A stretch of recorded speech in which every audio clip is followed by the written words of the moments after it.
The early morning sun barely peeked through the tall buildings of downtown Minneapolis as Marcus Johnson carefully folded his worn blanket. At 45 years old, he had developed a morning routine that helped him maintain a sense of dignity despite living on the streets. His dark hands, calloused from years of construction work, moved with purpose as he packed his few belongings into a weathered backpack. 3 years of homelessness had taught Marcus many things, but it hadn't broken his spirit.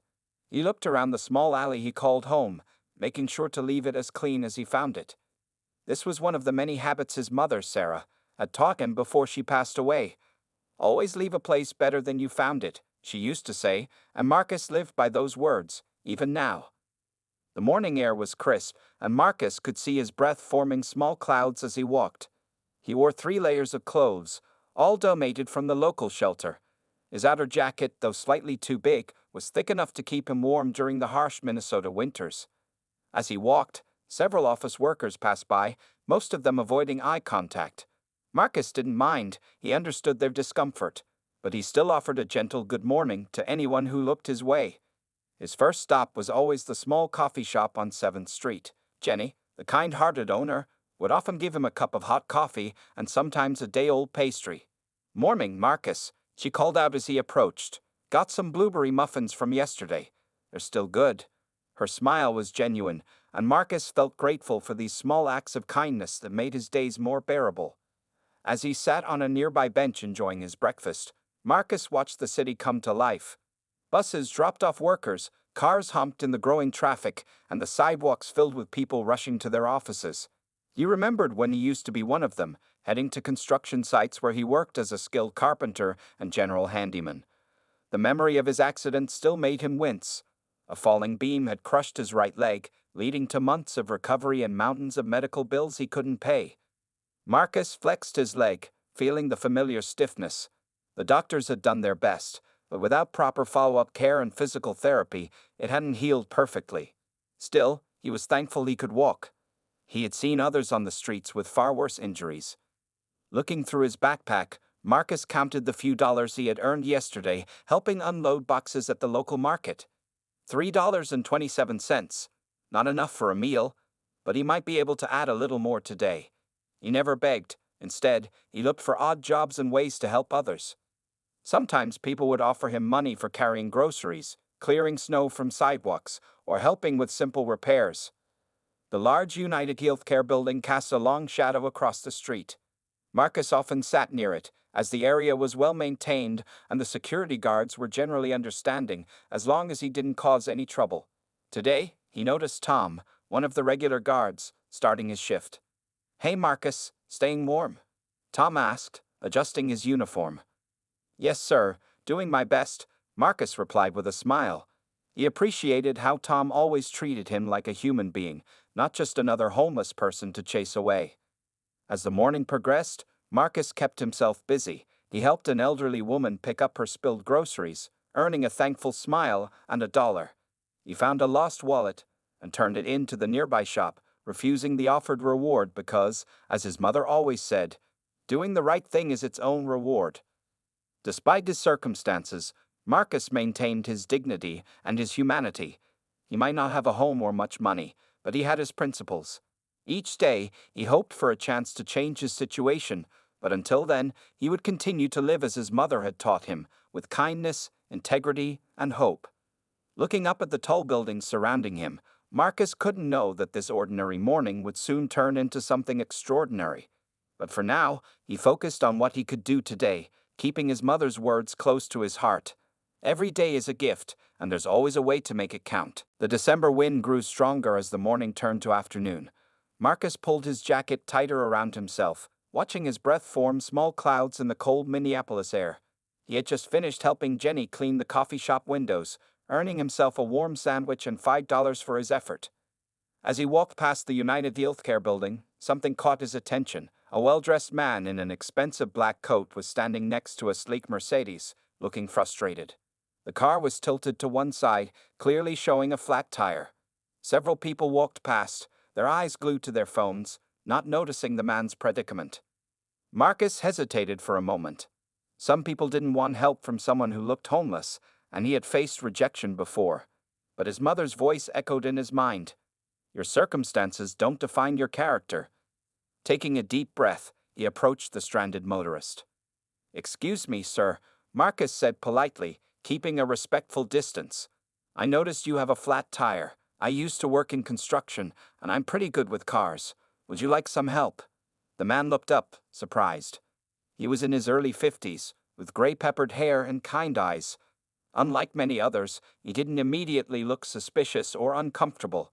Instead, he smiled, showing obvious relief. That would be wonderful, the man said, extending his hand. I'm David.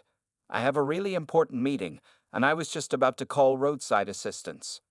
Marcus shook his hand firmly. I'm Marcus. Don't worry, this shouldn't take too long. You have a spare tire? David opened the trunk, revealing a pristine spare tire that had never been used.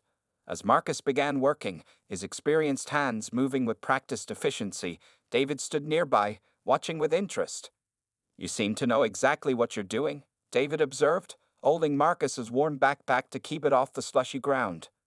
Marcus nodded as he loosened the lug nuts. Yes, sir. Before I ended up on the streets, I worked construction for 15 years. Did all kinds of work. Carpentry, mechanical repairs, you name it. Was pretty good at it too, until the accident. David's interest seemed to grow. What kind of accident? As Marcus worked, he shared his story. The falling beam, the surgeries, the mounting medical bills, and the struggle to keep up with payments while he couldn't work. He explained how one thing led to another until he lost his apartment and ended up on the streets. The hardest part wasn't losing my home, Marcus said, carefully positioning the jack. It was losing my dignity. My mama always taught me to keep helping others, no matter what. Some days, that's all that keeps me going. David listened intently, asking thoughtful questions about Marcus's life and experience. Unlike most people, he seemed genuinely interested in understanding how someone could go from having a stable job to living on the streets. As Marcus finished changing the tire, his hands were cold and dirty, but the job was done perfectly. The spare tire was secured, and all the tools were properly stored back in the trunk. That should get you to your meeting safely, Marcus said, wiping his hands on his jeans. Just remember not to drive too fast on the spare.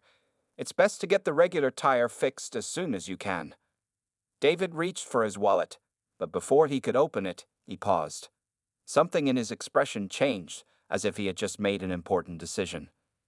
Marcus, he said slowly, I haven't been completely honest with you. My name is David Stevens, and I'm the CEO of UnitedHealthcare. He gestured toward the building behind them. And I think our meeting today wasn't just about a flat tire. Marcus stood there, surprised by the revelation. He had just spent the last 30 minutes sharing his story with the head of one of the largest healthcare companies in America, the very system that had played a part in his current situation. Neither man could have known at that moment, but this chance encounter on a cold Minneapolis morning was about to change both their lives forever. Marcus stood quietly, processing the fact that he had just helped the CEO of UnitedHealthcare. His mind raced with thoughts of all the medical bills that had piled up 3 years ago, leading to his current situation. But his mother's teaching kept him grounded. Treat everyone the same, regardless of their status. Well, Mr. Stevens, Marcus said with a gentle smile, CEO or not, a flat tire doesn't fix itself. I'm glad I could help. He picked up his backpack, ready to continue his day as usual. David held up his hand. Please, wait a moment. He looked at his expensive watch, then back at Marcus.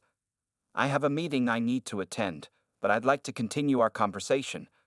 Would you join me for lunch afterward, say around 1:30? Marcus hesitated. In his 3 years on the streets, he had learned to be careful about offers that seemed too good to be true. But something about David's sincere expression made him nod in agreement. There's a diner around the corner. Betty's Place, David suggested, pointing down the street. Meet me there? After David drove away in his Mercedes, Marcus spent the next 2 hours helping an elderly couple clean snow from their driveway, earning another $10. His stomach growled as 1:30 approached. He hadn't eaten at a real restaurant in years. The warm air of Betty's Place welcomed Marcus as he entered. Some customers gave him uncertain looks, but David was already there, waving him over to a corner booth. A kind-faced waitress named Maria brought them menus. Order whatever you'd like, David said. And please, tell me more about your work experience. You mentioned you were in construction for 15 years. As they waited for their food, Marcus shared his story in detail. He told David about starting as a teenager, learning carpentry from his uncle, how he worked his way up to becoming a skilled tradesman, specializing in fine woodwork and mechanical repairs. His eyes lit up as he described the satisfaction of creating something beautiful with his hands. The accident happened on a Tuesday, Marcus continued, his voice growing quieter. We were renovating an old building.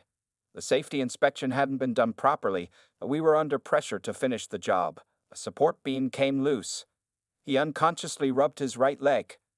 David listened intently as Marcus described the months that followed, the surgeries, the physical therapy he couldn't complete, the insurance complications that left him with massive bills. How he tried to keep working through the pain, but eventually couldn't perform his job properly. The bills just kept coming, Marcus explained, pausing to take a bite of his burger. His first hot restaurant meal in years. I used up all my savings. Couldn't work full-time with my injury. The insurance denied some claims, saying they weren't covered. Eventually, I couldn't pay rent anymore. David took notes as Marcus spoke, his face growing more serious with each detail. What happened to your belongings? He asked. Sold most of them to pay medical bills, Marcus replied. Kept some tools as long as I could, hoping to get back to work. Had to sell those too, eventually. Not everything I own fits in this backpack. The CEO looked troubled. Marcus, your story highlights some serious issues with our healthcare system, the very system my company is part of. He paused, seeming to wrestle with his thoughts. Tell me, if you could change one thing about how healthcare works, what would it be? Marcus thought carefully before answering. Sir, I'm just one person who fell on hard times, but I'd say people need time to heal properly. I'm forced to choose between paying bills and finishing proper medical treatment. That's what trapped me in this cycle. David nodded slowly, his expression showing that Marcus's words had struck a chord. He pulled out his business card and wrote something on the back. What he said next would change Marcus's life forever, though neither man fully realized it at that moment. David Stevens held his business card out to Marcus, but didn't immediately let go when Marcus reached for it. His eyes showed a mix of determination and something that looked like guilt. Before you take this, David said quietly, I need to tell you something. He glanced around the diner, making sure no one was listening too closely. What happened to you? The denied claims, the complicated paperwork, the impossible choices. It's not just bad luck. It's a broken system, a system that I help run. Marcus sat still, the half-eaten burger forgotten on his plate. The warm diner suddenly felt very quiet, even though other customers continued their conversations around them. Every day, David continued, I sit in meetings where we discuss numbers, statistics, and profit margins. But today, changing that tire with you, hearing your story, it made all those numbers real. You're not just a denied claim or a policy number. You're a skilled craftsman who got hurt on the job and lost everything because the system failed you. Maria, the waitress, came by to refill their coffee cups. Marcus wrapped his rough hands around the warm mug, remembering how he used to have his own coffee maker, his own kitchen, his own life. Mr. Stevens, Marcus started, but David held up his hand. Please, call me David. And I'm not finished. He pulled out his phone and pulled up some numbers. After you told me about your accident, I had my assistant look into similar cases while we were eating. You're not alone, Marcus. Last year alone, over 12,000 people in this state faced similar situations. Good people who had jobs, paid their insurance, but still ended up in financial trouble after workplace injuries. Marcus nodded slowly. He'd met many others on the streets with similar stories. Former workers, proud people who never thought they'd end up homeless. Remember earlier when you said people need time to heal properly? David asked, leaning forward. Well, I did some quick calculations. The cost of providing complete treatment and rehabilitation for cases like yours is actually less than what we spend dealing with recurring problems when people can't finish their treatment. Why are you telling me all this? Marcus asked, his voice barely above a whisper.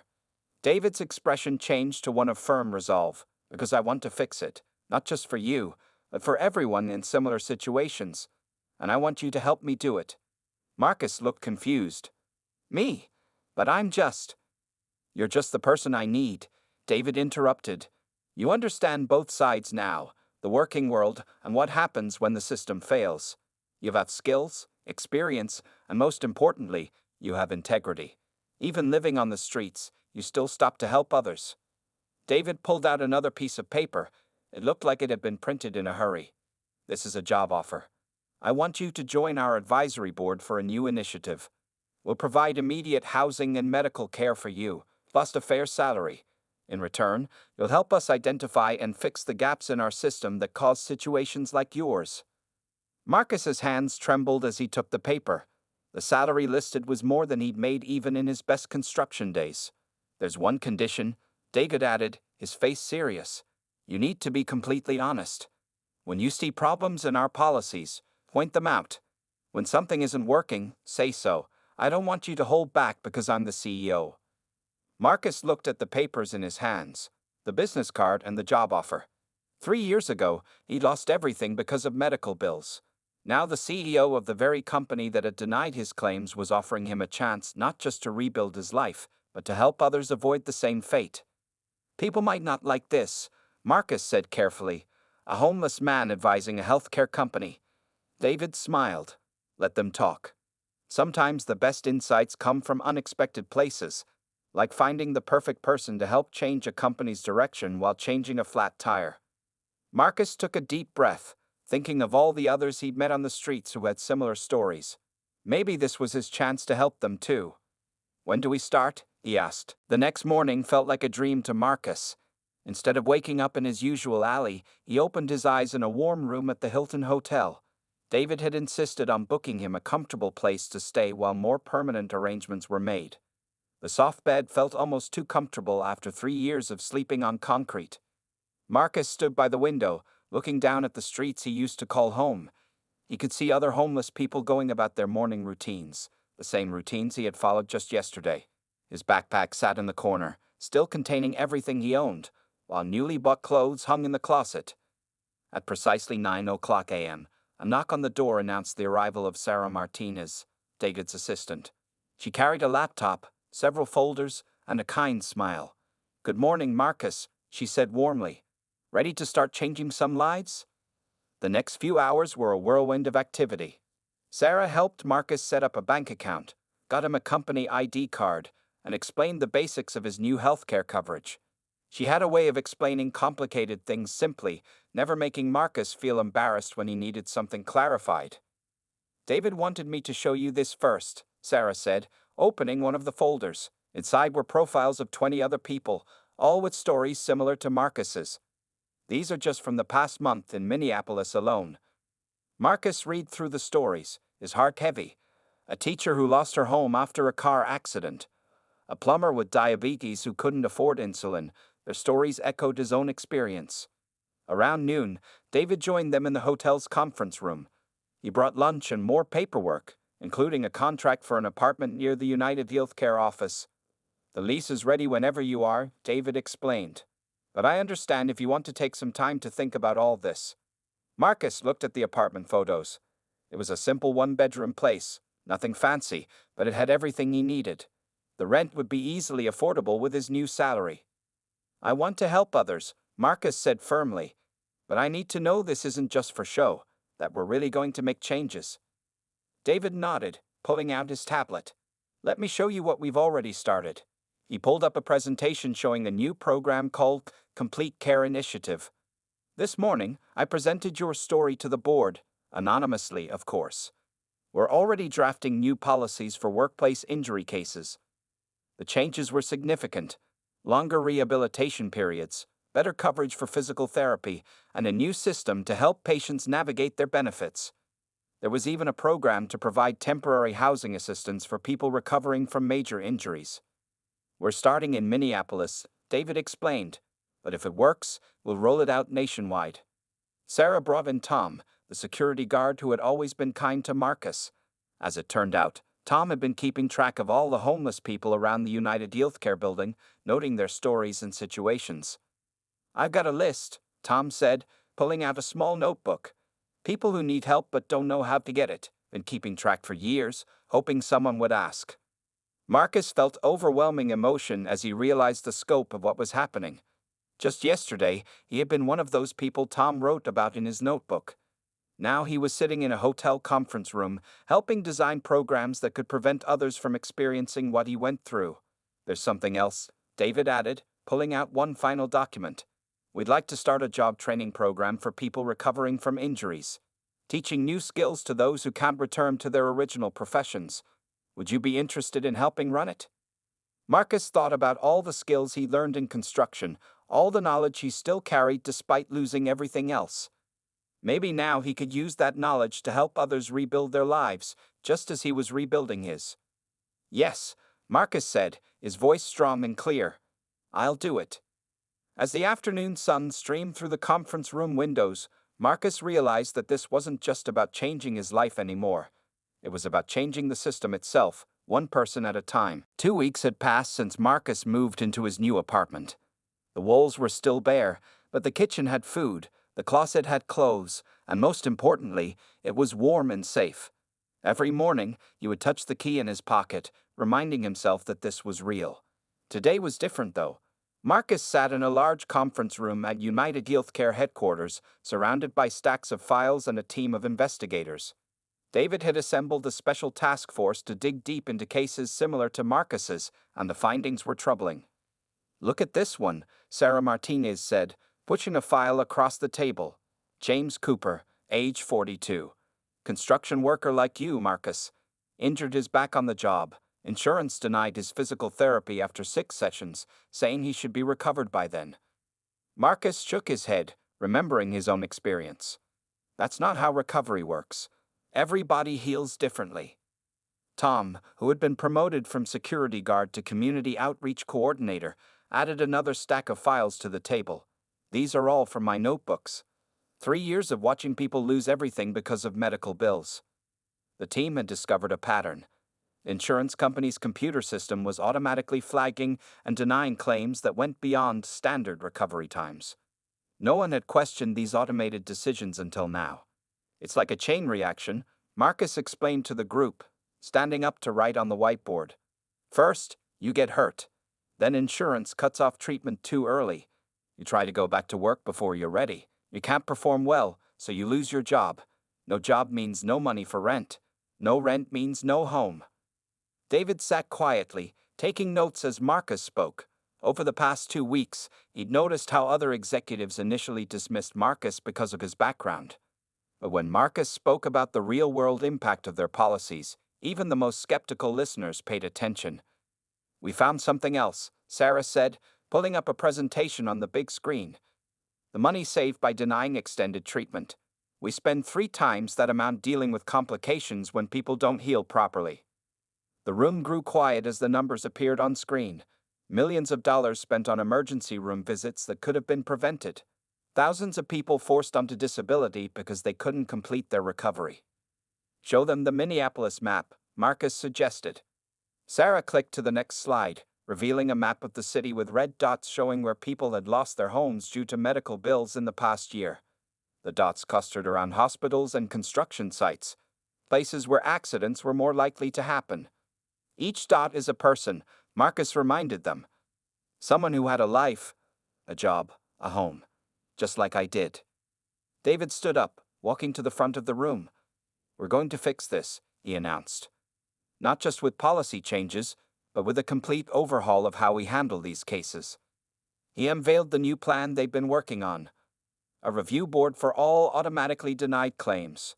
Extended coverage for workplace injuries. A partnership with local physical therapy clinics. Housing assistance for patients during recovery. Job retraining programs for those who couldn't return to their original work.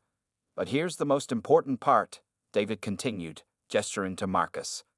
We're going to hire people who've been through this. People who understand what it's really like. That help us identify problems before they become crises. Marcus looked around the room at the team, doctors, lawyers, analysts, and former patients like himself. Just 2 weeks ago, he had been sleeping in an alley.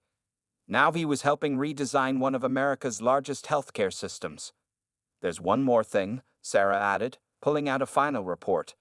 We tracked down others from Marcus's old construction crew. 3 of them also lost their homes after workplace injuries. We'd like to start our new program with them. Marcus felt his throat tighten with emotion. He thought of his old coworkers, wondering if they were still on the streets like he had been. When can we start? He asked, ready to begin the real work of changing lives. 1 month after the investigation began, Marcus stood in front of a small crowd gathered in the UnitedHealthcare Community Center. The room was filled with faces he knew from the streets, including his 3 former coworkers who had also lost everything after workplace injuries. I stood where you're sitting now, Marcus began, his voice steady and strong. Homeless, hurt, and feeling like the system had failed me. Today, that changes. Not just for you, but for everyone who comes after you.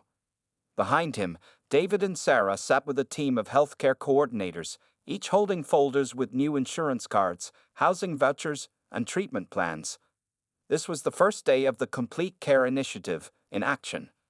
Among the crowd sat James Wilson, Marcus's former construction site supervisor. James had lost his job 6 months ago after his own workplace injury, and now lived in his car. When Marcus had found him last week, James could barely believe his old employee was now wearing a suit and working for UnitedHealthcare. Each of you will get a personal care coordinator, Marcus explained, gesturing to the team behind him. They'll help you navigate your treatment, housing, and job training. No more automated denials. No more getting cut off before you're healed. Sarah stepped forward, explaining how the program would work. First, we're providing immediate housing assistance. You'll have a safe place to stay while you recover. Second, you'll receive complete medical care, including physical therapy for as long as you need it. The room grew quiet as people began to realize this wasn't just another empty promise. This was real help, backed by one of the largest healthcare companies in America. But we're not stopping there, David added, standing to join Marcus. We're partnering with local businesses to create job opportunities. Some of you might not be able to return to your old jobs, but that doesn't mean you can't work at all. Marcus watched as his old coworker Mike Collins wiped tears from his eyes. Mike had been the best electrician on their crew before a fall left him with a bad back. Now he was getting a chance to teach electrical work to newcomers in the trade, a job that wouldn't strain his injury. The transformation wasn't just happening in the room. Across Minneapolis, UnitedHealthcare was rolling out new policies. Claims that would have been automatically denied were now being reviewed by real people. Patients were getting the time they needed to heal properly. Tom, now running the community outreach program, had already identified 50 more people who needed help. His little notebook of names was becoming a database of lives that could be changed. I remember what my mama always told me, Marcus said, his voice full of emotion. She said that helping others is how we help ourselves. Today, we're not just helping a few people in Minneapolis. We're creating a model that can help people all across America. The changes were already showing results. In just 1 month, 20 former homeless individuals were now in stable housing. 15 people had started physical therapy they'd previously been denied. 10 had entered job training programs. 5 had already found new employment. But the most significant transformation was in the corporate culture itself. Other insurance companies were starting to notice. Some were sending representatives to learn about the program. The Complete Care Initiative was becoming a model for change in the healthcare industry. 1 month ago, David addressed the crowd. I met Marcus when he helped me change a flat tire. He could have just walked past, like everyone else did. Instead, he stopped to help. Today, we're all following his example. We're stopping to help, to really see the people who need us, and to make real changes. As the meeting ended, people lined up to receive their care packages and meet their coordinators. Marcus watched as James, his former supervisor, received his new apartment keys. The look of disbelief and hope on James's face reminded Marcus of how he felt just 1 month ago. Sarah touched Marcus's shoulder gently. Ready for tomorrow? She asked. We're presenting the program to the national board. Marcus nodded, straightening his tie. The transformation was just beginning, and he was ready to help lead it. 1 year had passed since the day Marcus helped change a flat tire outside the UnitedHealthcare building. Standing at the podium in Washington, D.C., he could hardly believe how much had changed. The Senate Healthcare Committee had invited him to speak about the success of the Complete Care Initiative, which had now spread to 12 states. Marcus adjusted his tie, the same one David had given him for his first day of work. In the audience, he could see David, Sarah, and Tom, along with several members of Congress. But his eyes kept going back to the group seated in the front row. 20 former homeless individuals, all wearing business attire, all now working as patient advocates in different cities. A year ago, Marcus began, his voice clear and confident. I was sleeping in an alley in Minneapolis. Today, I'm here to tell you about a healthcare program that has helped over 10,000 people avoid that same fate. He shared the numbers that told the story of transformation. 10,432 people received extended medical care. 8,756 completed their full recovery programs. 7,890 were back at work in either their original jobs or new careers. Healthcare costs had actually decreased by 23% due to fewer complications. Emergency room visits were down by 35%. But Marcus' new numbers alone didn't tell a whole story. He gestured to James Wilson, his former construction supervisor, now running the job training program in Chicago. Mr. Wilson here once had to fire me because I couldn't work after my injury, Marcus explained. Now he's helped over 300 injured workers find new careers. That's the kind of change we're creating. The program had evolved far beyond its original scope. UnitedHealthcare had created a new division specifically focused on preventing homelessness due to medical bills. Other insurance companies were following their lead, creating similar programs in their own networks. Sarah stood up to share the latest development, a nationwide database that tracked patient recovery times and needs. No more arbitrary cutoffs for treatment. No more automated denials. Every case was now reviewed by real people who understood that healing couldn't be rushed. But our proudest achievement, Marcus continued, is our advocacy program. Every major hospital in our network now has patient advocates, people who've experienced medical hardship themselves. They help others navigate the system, ensuring no one falls through the cracks like I did. Tom's small notebook had grown into a comprehensive outreach program. Teams of formerly homeless individuals now regularly visited areas around hospitals and construction sites, identifying people who needed help before they lost everything. David stepped up to the podium to share the financial impact. The program had initially seemed expensive, but the long-term savings were substantial. Preventing homelessness was far cheaper than dealing with its consequences. More importantly, it was the right thing to do. We've learned that healthcare isn't just about treating injuries or illnesses, David explained. It's about caring for the whole person, their recovery, their housing, their ability to work, their dignity. As Marcus looked out at the audience, he saw reporters taking notes, politicians nodding in agreement, and healthcare executives from other companies paying close attention. But his heart was most touched by the letters projected on the screen behind him, thousands of thank you notes from people whose lives have been changed. My mama always said that helping others is how we help ourselves, Marcus concluded, his voice filled with emotion. This program proved her right. By helping others heal, we healed our healthcare system. By lifting others up, we raised the standard of care for everyone. After the presentation, as Marcus stood with David looking out over the Capitol building, he pulled out his old backpack, the one that once held everything he owned. I keep this as a reminder, he told David, not of where I was, but of where others still are. Our work isn't finished. David nodded, understanding. Ready to take this program nationwide? Marcus smiled, thinking of all the lives yet to be changed. Yes, he said firmly. Let's help them all heal. The story that began with a flat tire had transformed into a movement, proving that sometimes the biggest changes start with the smallest acts of kindness. And somewhere, Marcus knew his mama was smiling.